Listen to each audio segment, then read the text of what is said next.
Hello నమస్తే friends, ఈ రోజు అయితే మా పీజీలో గుత్తొంకాయ పులుసు అయితే చేశారు. పొద్దున్నే బేవర్స్ గాళ్ళు ఎక్కువైపోయారు. మా పీజీలో ఈ కర్రీ అయితే చాలా బాగా చేస్తుంది. ఇదైతే టేస్ట్ అయితే నిజంగా చాలా బాగుంటుంది. ఇంకా అలా గుత్తొంకాయ పెట్టుకొని వైట్ రైస్ తీసుకొని అయితే నేను రూమ్కి అయితే వచ్చేసి అలా కాస్త తినేసాను. ఆ తర్వాత ఇదేదో నాకు సరిపోనట్టు అనిపించింది. ఆ తర్వాత వైట్ రైస్ తీసుకొని బయటికి వెళ్ళి ఒక కట్ ప్యాకెట్ అయితే తెచ్చుకున్నాను. ఆ కట్ ప్యాకెట్లోకి వైట్ రైస్ బాగా కలుపుకొని హోమ్ మేడ్ పిక్కలు పక్కన పెట్టుకొని దాంట్లోకి మంచి ఇంకొక కురుకురే తీసుకొని రెండు కలుపుకొని బాగా తింటా ఉంటే టేస్ట్ అయితే అదిరిపోయింది. ఆ తర్వాత ఈరోజు ఎక్కడికి వెళ్దామా అనుకుంటా ఉంటే ఈరోజు ఎలాగో సాటర్డే కాబట్టి మా ఫ్రెండ్ అయితే ఇస్కాన్ టెంపుల్కి పోదాం పదా అన్నాడు. మేమైతే ఇస్కాన్ టెంపుల్కి అయితే వెళ్ళిపోయినాము. ఎక్కడ మేము వెళ్ళే తలకే జనాలు అయితే చాలామంది ఉన్నారు. మేమైతే 7:30కి వెళ్ళాము. ఇంకా సేపులు గుడి అయితే మూసేస్తారు.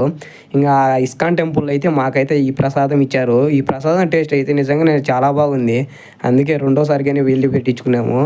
ఇస్కాన్ టెంపుల్ చూసిన తర్వాత ఆ తర్వాత అలా బయటికి అయితే వెళ్ళేసి అలా బెంగళూరులో కొన్ని ప్లేసులు అయితే చూసేసి ఇంకా నైట్ రూమ్కి వెళ్ళే తలకే లేట్ అయింది.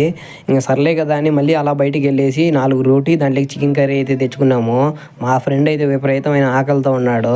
ఇంకైతే వాడు తెచ్చి తేవగానే వాడైతే బిన్న 2 పెట్టుకొని తినేసినాడు. నిజంగా టేస్ట్ అయితే చాలా బాగుంది.